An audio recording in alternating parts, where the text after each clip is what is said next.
भैया फिर से हम एगो हाजिर बानी चुनाव पंचायत के गीत लेके। जौन गीत रफीक भैया पंचायत सरपंच प्रतिनिधि पूर्वी सिसुआ कानी टोला के बानी वहाँ के, और वहाँ के जीतल प्रत्याशी बानी।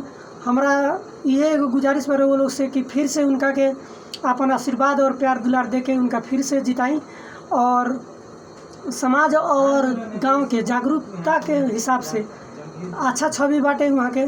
और कोनो भी केस वहाँ के जौन थाना तक ना जा पावेला, ऐसा ही सरपंच होके के चाहिए ताकि गांव के मैटर गांव में ही सॉल्व हो जाए।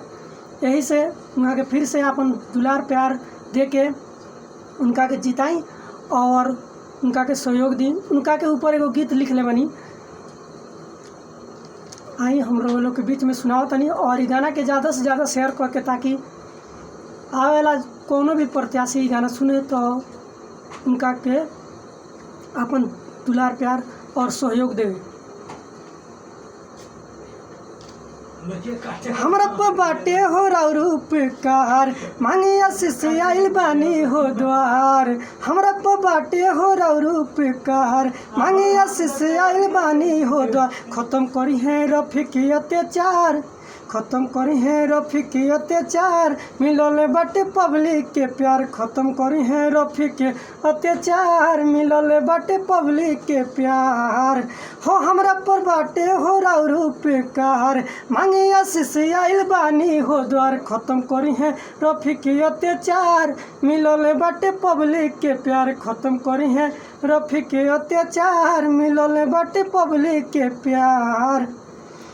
गाँव नगरिया टोला मोहल्ला भइल बा सगरी हाला हो, न्याय अहिंसा दूर करेले गुजला जयकारा हो।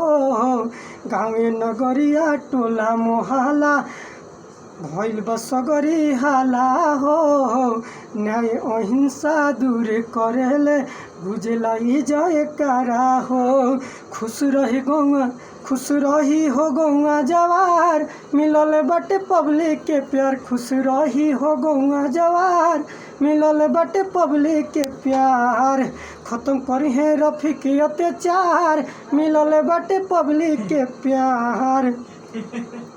पूर्वी सिसुआ हो पंचायत गाँव बकानी टोला हो, पूर्वी सिसुआ हो पंचायत गाँव बकानी टोला हो। फिर से उनके विजयी बनाई इहे तो मने होला हो। पूर्वी सिसुआ हो पंचायत गाँव बकानी टोला हो, फिर से उनके विजयी बनाई इहे तो मने होला हो। डीजे बजा के करब प्रचार, डीजे बजा के करब प्रचार, मिलल बाटे पब्लिक के प्यार। खत्म करी है रफीक अत्याचार, मिलल बाटे पब्लिक के प्यार।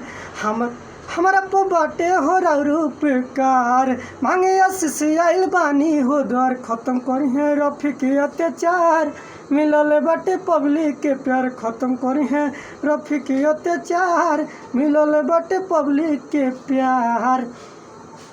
फिर से उनका के विजयी बनाई और अपन आशीर्वाद और दुलार प्यार उनका ऊपर निछावर करी, और ऐसा ही प्रत्याशी चुनी जौन सत्य और अहिंसा में बराबर के हिस्सेदार और बराबर एक नज़र से देखे, ऐसा ही प्रत्याशी चुनी।